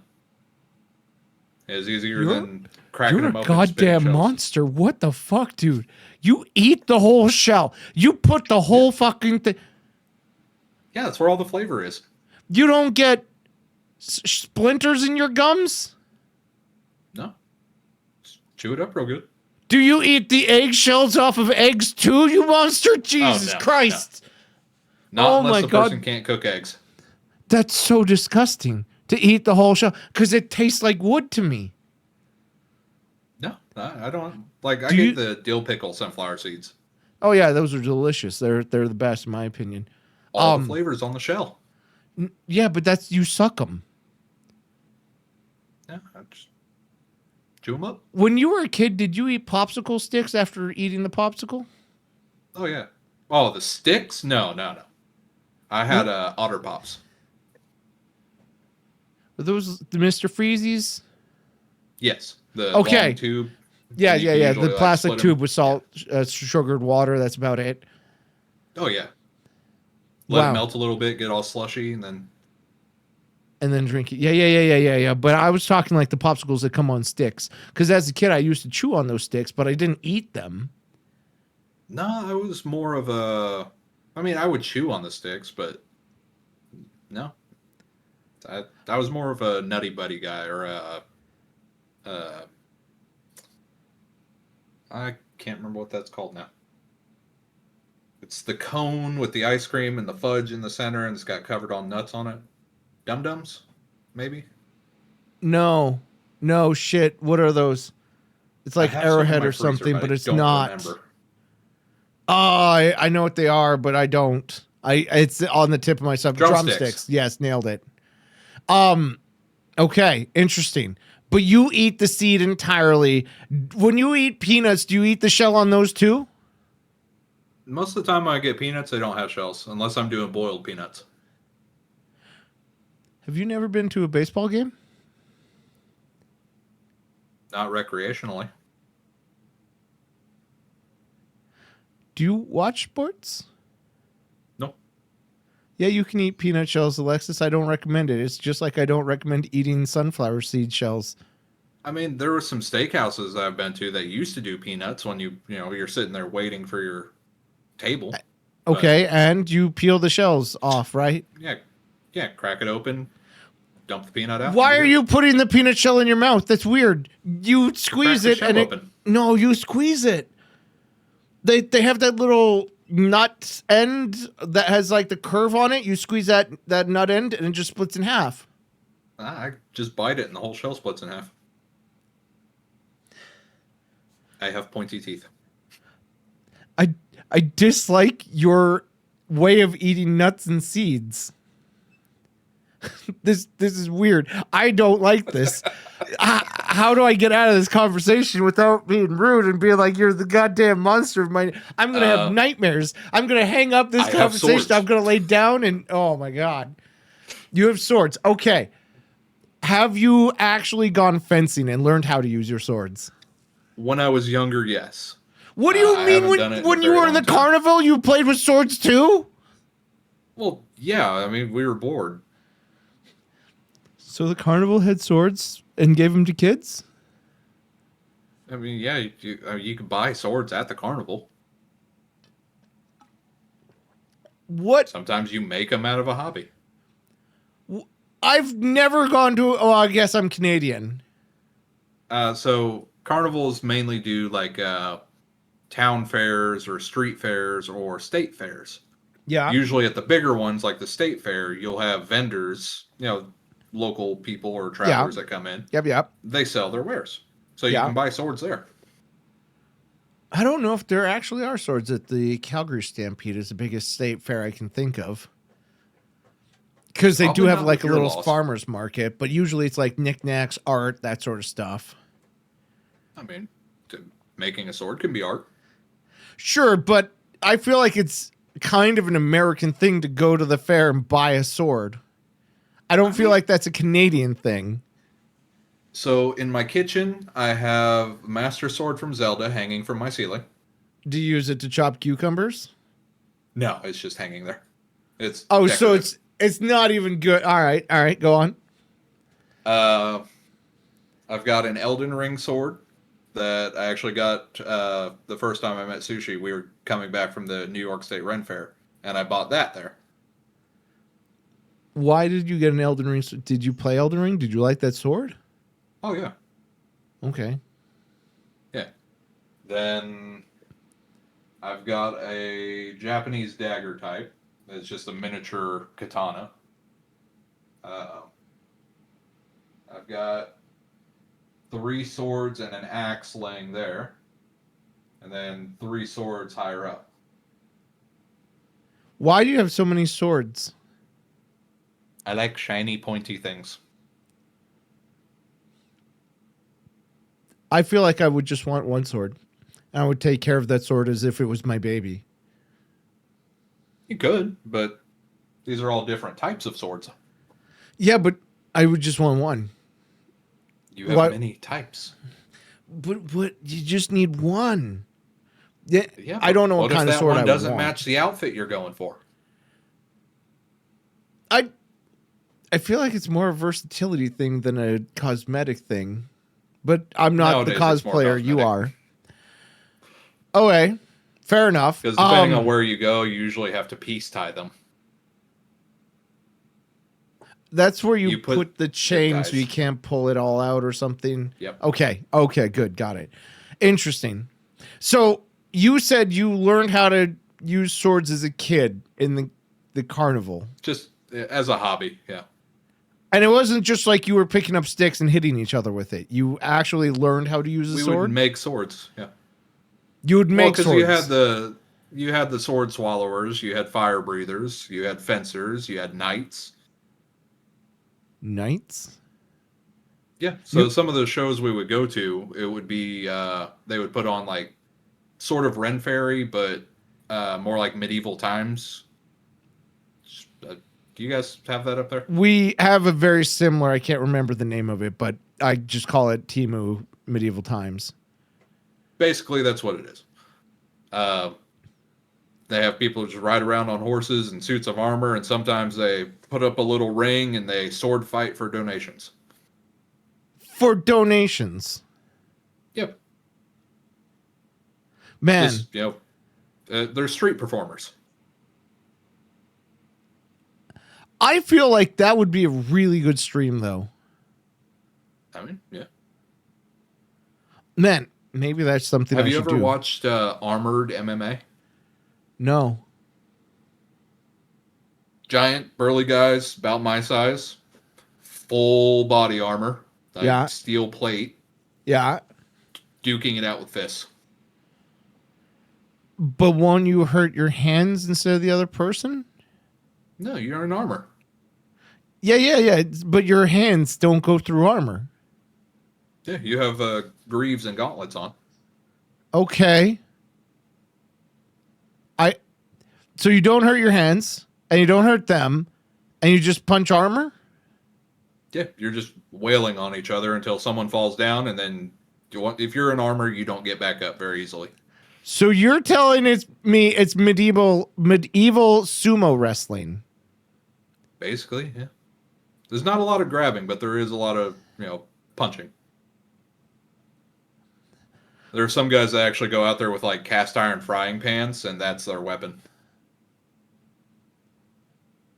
I really think that would be a good stream idea. Yeah. I should probably find somebody to do that with. Maybe Lambo will do that with me one day. It's really entertaining. I think I have some videos from one of the Ren fairs I went to. I can send them to you later. Well, I haven't gone to a Ren fair because we don't have very many Ren fairs up here. Not that I know of. We might actually, that I just never hear about, but I would definitely go to a Ren fair if there were any up here. Usually it's just like rodeos and stuff. It's a lot of fun. Just dress up. So like I said, I make my own costumes. That's actually one of my masks I made. That's my go-to costume. The skull thing? Yeah, it's also from an anime. The Magus Bride, but edited. I don't think I've seen that one. Long, like, mix between a wolf and a deer mask, or a skull, and then two huge curling antlers. Okay, yeah, With yeah. that thing on, I am around 7 feet tall. No, you don't get to count horns when you're counting height. That's not how you count height. Tell that to children that are terrified of me. I don't think children are pulling out a tape measure and be like, oh, golly gosh, he's almost 7 feet tall. We should run. I don't think that's factored. All you know is... Exactly. So the horns don't count. Not for height, maybe for terror reasons, sure, but you can't put horns on and be like, oh, I'm 7 inches taller now. I've got 7-inch horns on. What? I mean, why not? Who said? Because then I would go on the dating apps and I'd say I'm over 6 feet tall. If you had horns, you'd be over 6 feet tall. I also feel like that's going to be a terrible time to explain, yeah, I'm only 6 feet tall when I wear a hat. Or a mask. I mean, there's guys that wear those like 2-inch insoles. Those, yeah, that's weird though. Why would you do that? That confidence issues. Okay. And you don't have confidence issues because you're tall, apparently. That's what you're saying right now. I have confidence issues, but not about my height. I actually judge people based on how dirty their door frames and the top of their fridges. Okay, my fridge is probably clean because I put my Tupperware up there, but my door frame's absolutely dirty. In fact, the doors themselves are dirty, and I need to wash them. I was walking upstairs, and I dropped my chicken wings, and it fell on the door, and there's stain sauces on the door, and I haven't cleaned it yet, and it's been like 3 months. And my girlfriend hasn't noticed yet. But she's coming over, and I'm very concerned she'll see the chicken wing door. I would probably clean that, to be honest. Yeah, but you know how hard it is to remember to clean a door you never look at? Yes. Oh, so you're just going to judge me for my saucy door. Actually, you wouldn't see it because it'd be like your knee height. Yeah, no, I wouldn't notice it at all. I mean, I look down mostly, but I guess you're used to looking down. I'm freakishly quiet when I walk. I scare people constantly, Okay. but A giant I'm always ninja. looking down. Yeah. Yeah. Okay.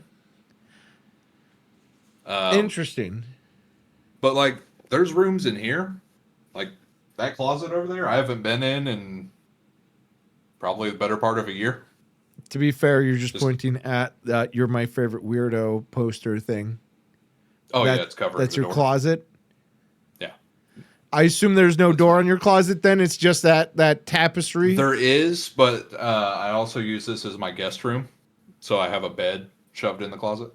Okay. So the door just it doesn't close. Anything else we should know about your closet?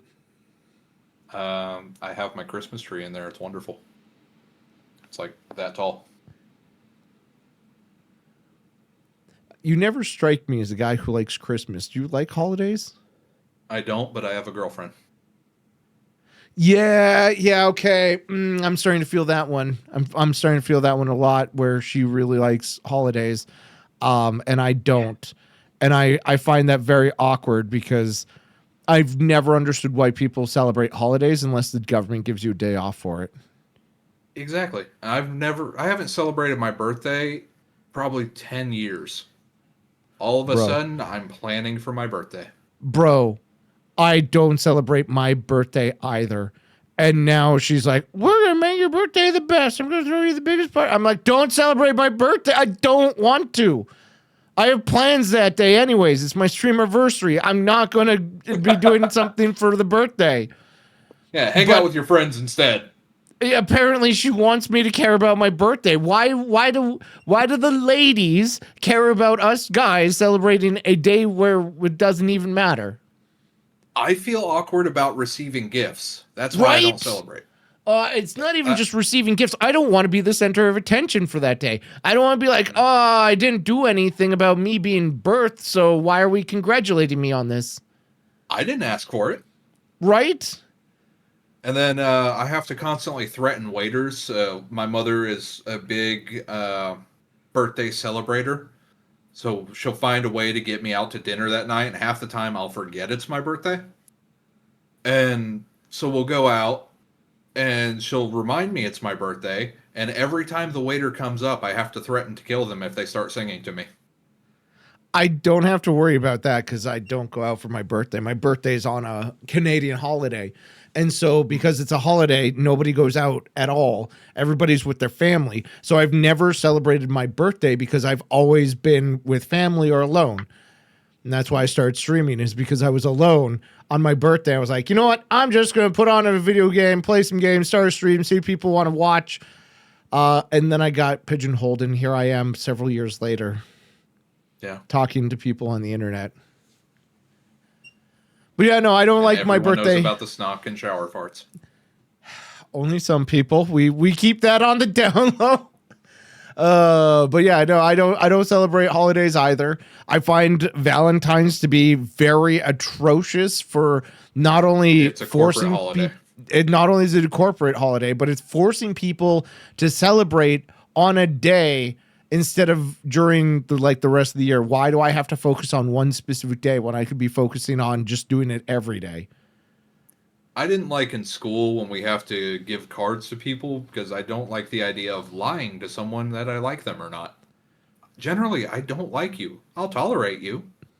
You never gave me a card saying you don't like me. Bestie. Wow. I do have a gift for you. But, yeah, it's taking a while. Yeah, the Canada Post strike is over now, so I could send out your package. I just forgot to. It's sitting in the back of my car. But yeah, I also closed my PO box because I had it through UPS, and UPS basically doubled their price. They were like, now it's going to be $350 or $400, something close to that. And I was like, there's no shot I'm going to pay more than $300 to have a PO box with UPS. There's no shot because like an annual price or no? Yeah, but Canada Post was offering it for annual price of like $60. So why would I ever like $90 for 3 months? That's not too bad. I assume it's a sizable one, but it's also Oklahoma, so it's probably cheaper. Okay. Well, either way, no, I don't have a P.O. undersized. box because they were going to charge an arm and a leg. Plus, I rarely got things to my P.O. box. I got this in the P.O. box one day, which is a smiling Buddha head stress squish ball thing. Do you know how weird it is to get a bald, happy face Buddha head in a P.O. box? It's weird, man. It's weird. It's so weird. Why would somebody ever send this to me? But it sits in my drawer. I mean, yeah, I was going to 3D print some weird stuff and just put it in a box and then ship it out to you. I can actually show you it if you want. Sure, why not? Let's look at it. Live on air. First time reveal. I'm probably going to hate this.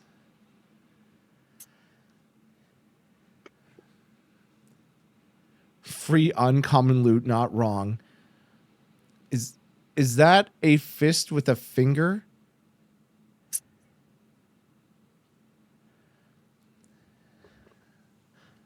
Oh my god, it's another one of those heads. Oh, it's another one of those. What the fuck is that? What, why would anybody ever make that, let alone want that? What the fuck, dude?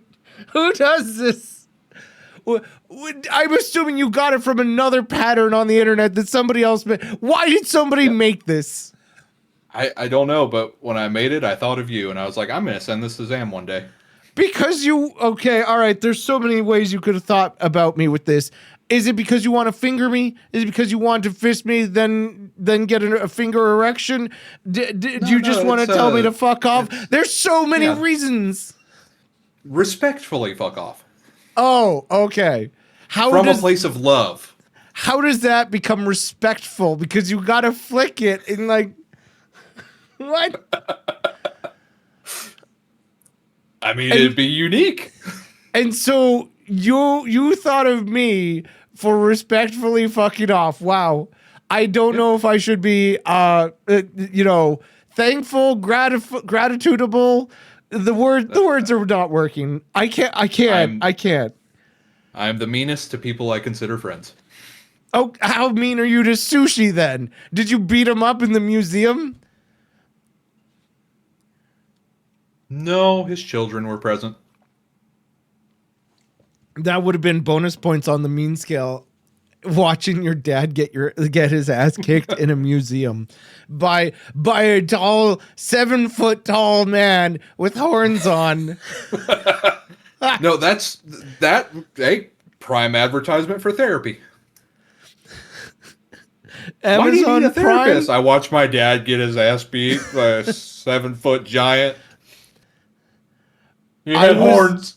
I was in pain. Wolfie helped me out. What does that mean? Oh, yeah. So Sushi had thrown out his back, I believe, doing father-related activities.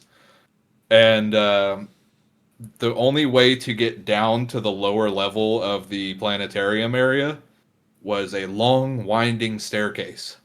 Okay. They had a very large stroller. So I picked up the stroller and carried it all the way downstairs for him.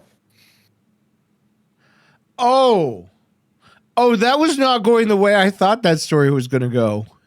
The children were removed from the stroller before I picked it up. I did not throw the children down there. They had the stroller. Yes. I thought you were getting the stroller for him to sit in so that you could wheel him around like an old lady.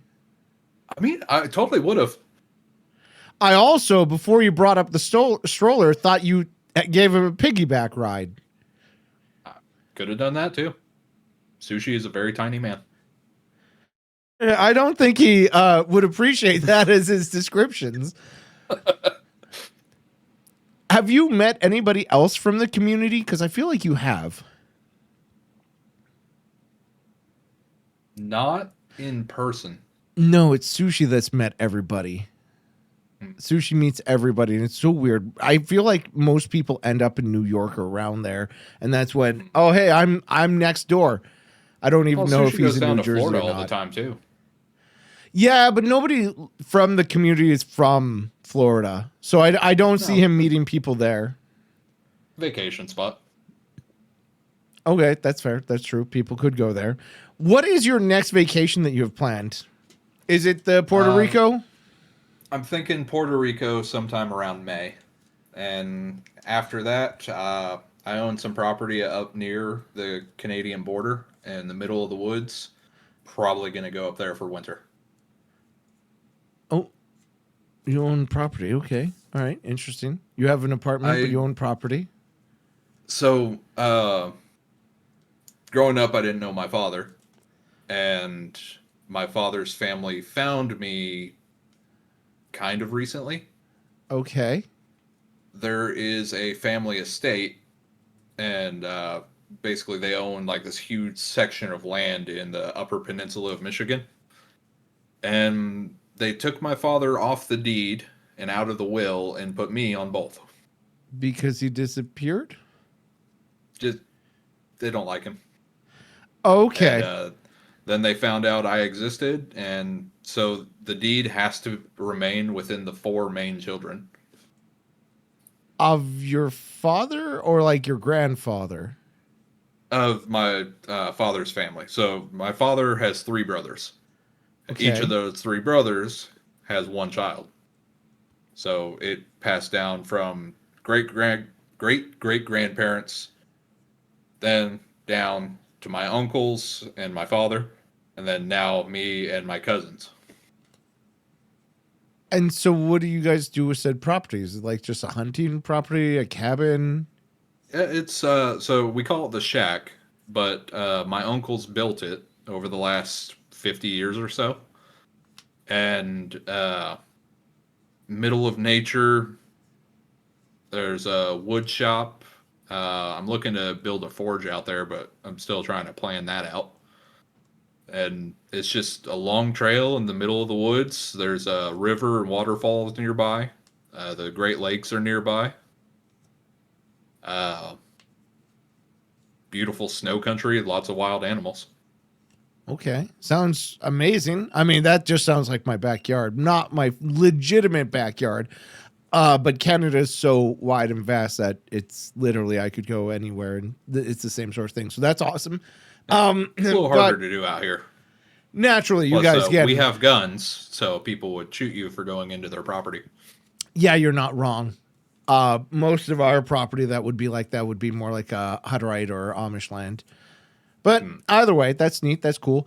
But that means no real big vacations because she planned it, and then you're just going to go hide away in the mountains. Well, not even mountains. Michigan doesn't have mountains. It's rocky and hilly, but no mountain. I love mountains. Don't know why I don't go skiing or snowboarding. I walk up them, but I haven't gone walking up a mountain in forever. I like mountains because it's cold and there's a lack of people. I do like the cold because there's no mosquitoes in winter, so that's always a great time. And I don't have an excuse to be outside and saying hello to everybody, but I do miss having a garden. I like growing my own vegetables. No, true. Well, where I lived at in Alaska, it was on an island and surrounded by mountains but we were in a perfect snow globe to where snow would fall up in the mountains and all around us, but wouldn't actually get down in the town that often. And then we had a active volcano the next island over. And that volcano was always active? I think they reactivated it in the 80s, or they changed the classification of it. Oh, okay. All right. You had me worried that some like evil scientist was out there going, yes, reactivate the volcano. Funny story. In the 90s, a local from the town, and this is Sitka, you can look up this story. It's where the proposal was based at. But I don't know what that is, but okay. It's a Ryan Reynolds movie. I don't watch movies. Terrible. This local took a bunch of old tires, carted them all the way to the volcano on his boat, took them all the way up to the peak, And on April Fool's Day, he lit them all on fire. To where you make it could look see like the the smoke volcano was plume. exploding. Yep. And what happened? You can't just It end the was story there. The town freaked out. The Coast Guard was called. The police were called. Everyone freaked out. They had helicopters. It was just an April Fool's Day prank. Did he get caught? Swarm idea. has asked me, hey, Macho, Oh, can you my please God. give Zam and Guess the handy No. advice you can give? Please say... Oh my God, sorry. Tangia decided to unmute itself because you can't turn Tangia off, which is the biggest problem I have with Tangia. I can only mute it for an hour, so I started playing Maz's Redeem from an hour ago when I had to pause it. Oh, wow. It's already been an hour? Technically, it's been almost 2 hours, which is typically how long these podcasts go, because by the end of 2 hours, I feel like I go through all the different conversations that I planned, which I did, by the way. I'm done with all the conversations I had planned. So with that, I don't know if there's any more topics that I really wanted to get into, because I feel like if I get into another topic, you will be yapping about it for another half hour to an hour as I go into a completely different tangent. Plus, I don't want to steal all of your time tonight, and I do need an early bed because I have an early work day tomorrow. Also, I'm hanging out with the girlfriend. Don't tell anybody that I'm hanging out with her. They'll get jealous. But did you have any topics that you wanted to discuss? You don't have to be put on the spot. You can always say something I've always been curious about with you, actually. no. Okay. How has your enjoyment of streaming changed from day one to now with the community you built and everything? Do you still enjoy it, or does it feel like work? It doesn't feel like work. The only time it ever felt like work was when I was doing the partner push. And that was because there was so much that was going wrong at that time where I was going back to school. I was on a time frame, a time crunch. Excuse me. And I was also very intently caring about numbers and growth and everything. I don't know. I don't think I've ever really thought of it as work. That was a bit of a time. Because I was worried I wasn't going to get it, and I was putting in so much effort to get it, and I'd argue I would never do it again. But dumb me, if I didn't know hindsight's 50-50, I probably would do it again if I didn't already go through it. But no, the only other real times it's ever felt like work is preparing for ZamCons or when I'm sick. Usually that's when it feels like work. I've come around to the point of like, if I'm feeling really off or I've had a shit day, I just change what I'm streaming to make it more of like a self-care stream rather than a show, especially with crochet. Crochet is one of the harder streams you can do. So that's when I'll swap it up for a more comfortable game, something that I don't have to be so high pressure for. And that's one of the ways to not make it feel like work. But I typically don't fight I don't want to make this work related. I guess that's not a good way of phrasing that. I don't think it's very often treated like work to me because I come into it with a perspective of not making this a chore. And that's why I'm so stringent on some of the things in chat where it's like, man, I don't want people belittling me for being 2 minutes late to stream because then I'll feel like it's a chore to be here exactly on time. 2 minutes isn't going to make or break. I'm not late for being 2 minutes late, right? So that's this kind of thing where if somebody's starting to make it feel like a job, I'm going to snip it in the bud. Because if the second this feels like a job, I'm going to lose all interest and I'm going to stop. And I don't want to do that. So I always preempt those sort of things. But I hated it to start. I absolutely hated it. I did it to literally get emoticons so I could use them in other Twitches. Over the years, I feel like I've just gotten lazier and lazier with it. I feel like it's because there's no motivation or drive for me for streaming particularly, because I reached the top of streaming perfection. Like, sure, I could have gone for full-time content creation, but I didn't want to do that. Once you get Twitch partner, there's no real place to go from there. So I've put my focus on other things while just having this as a creative outlet and cool thing that I don't want to stop because I don't want to disappoint everybody who tunes in all the time. And that's literally the only reason I haven't quit is because there's so many people I don't want to disappoint. You know what I mean? I'm sure you thought about the same way when you were quitting. Yeah. I mean, I knew I was disappointing the people that had stuck around from day one. Yeah. And then everyone that would collected as we went. But it was just, I had too much going on that I didn't want to affect. And I know. And I'm kind of juggling that right now with the girlfriend who wants me to spend more time with her. But I'm doing so much content creation because I've pigeonholed myself in making 2 videos a week and doing 3 streams a week. And so I'm struggling with that because it is a thing where if I were to choose between the girlfriend or stream, I feel like the girlfriend's going to win that. And I don't want to face that wall yet. I feel like that's going to come to head sooner than later, or she'll just accept that I'm not always going to be available. I don't know. But no, the enjoyment is still there because it gives me a reason to actually play video games. It's given me ways to not only be creative, but to do what I really like, which is to improve upon things, especially video editing. That really scratches that itch. It's like mastering your craft. You know, you always want to get better at what you're doing. And I see that. I physically see when I'm improving stream or when I'm doing a better video edit. That's what gives me the joy. And that's why I keep doing it. It's not really an enjoyment thing, but it's more of just I'm mastering something. I'm improving my skills. Vindication for progress that you can actually see. Like if you go back to your first edited video to your recent, oh you my can God, see a world of difference. I hated that. I went back and I watched my playlist because they're trying to get me more watch time on YouTube because I'm so goddamn close to getting partner on YouTube. But I say that. We were at like 1,400 watch hours on YouTube to getting partner. And then it dropped down to 800 hours left to get. And then this month, because they track it month to month kind of thing, year to year, the viewership hours dropped back down to 1,000. After everybody like Dot was pushing it, I was pushing it, people were watching the playlist. Again, we got so close to the 800 mark, and now we're back down to pretty much 1,100. And that is a kick in the pants from that perspective where it's like, I kind of just want to give up trying to get YouTube partner because I did a huge push. We made such big strides and then I lose hours and it's like, why bother?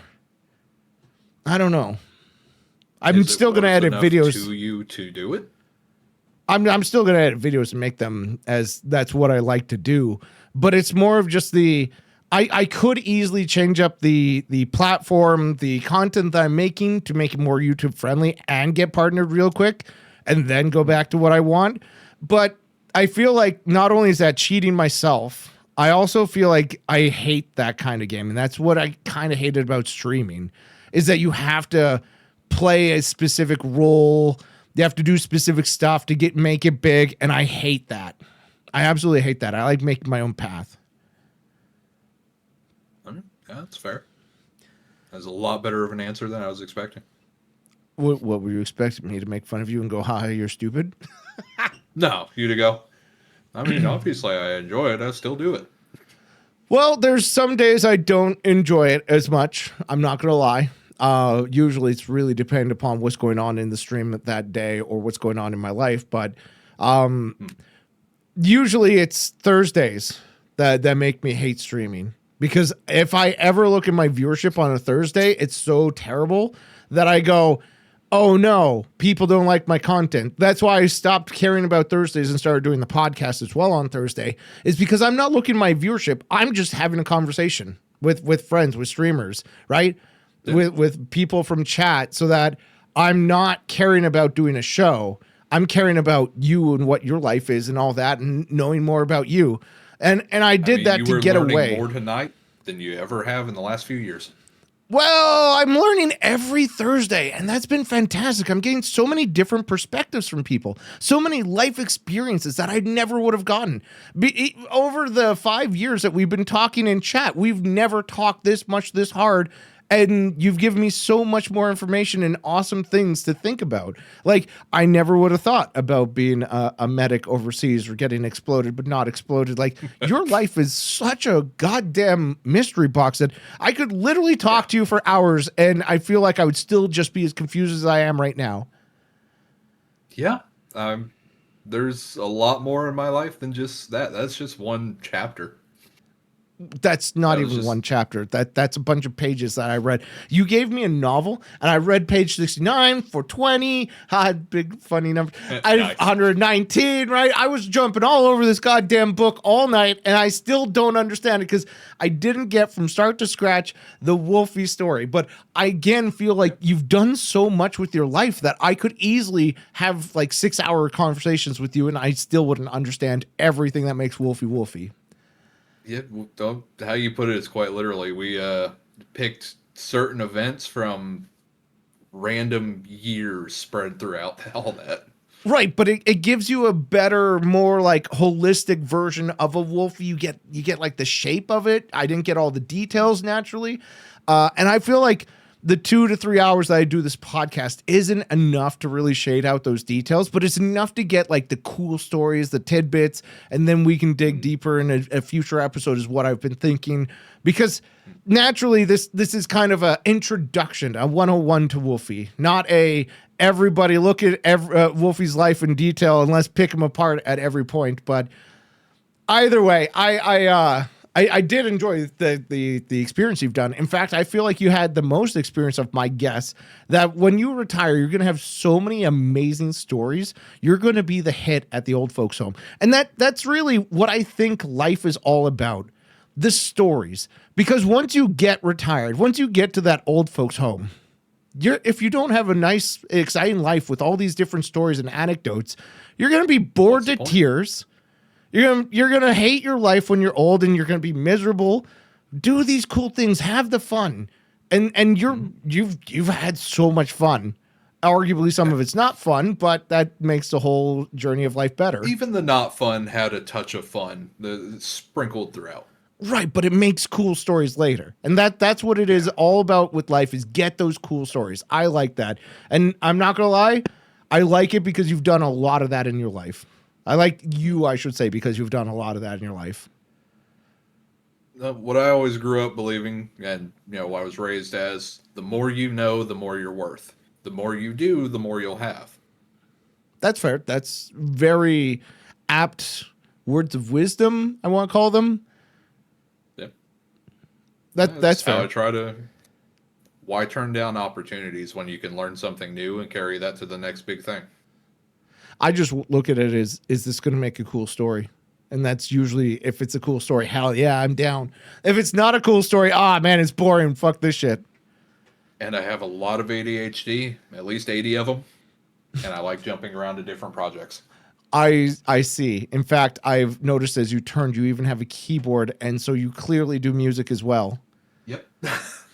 Yes.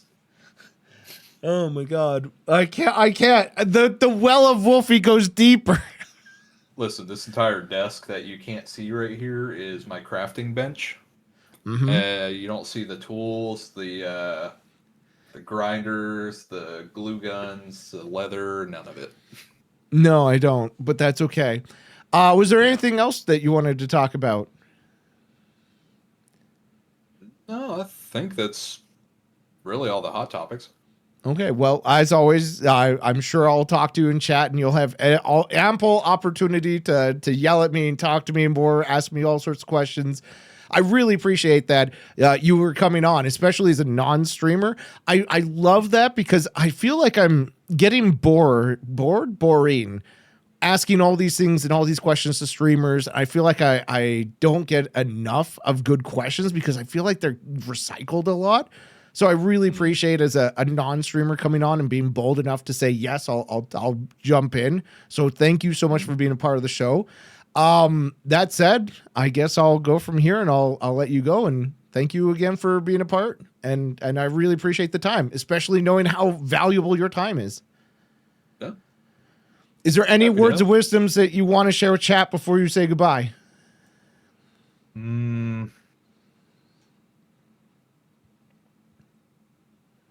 Nothing really appropriate. Of course. But I'm as surprised you've been always, so appropriate. You're like, oh, can I have I've been profanity? behaving so well. I hid everything inappropriate. Fair enough. And I gave All you right. plenty to look at in the background because I know you like to judge backgrounds. I do, but most of it's cropped off of them, so I didn't want to bring attention to stuff that they don't see because I focused on you and not all of your swords. By the way, chat, I can show you. Chat, I'm breaking the fourth wall. Look at all this cool stuff in his background. Look at it all.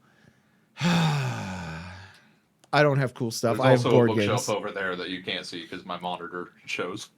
Fair enough. Well, Wolfie, thank you again. I'll talk to you in chat. Have a good night, and I'm sure I'll see you again.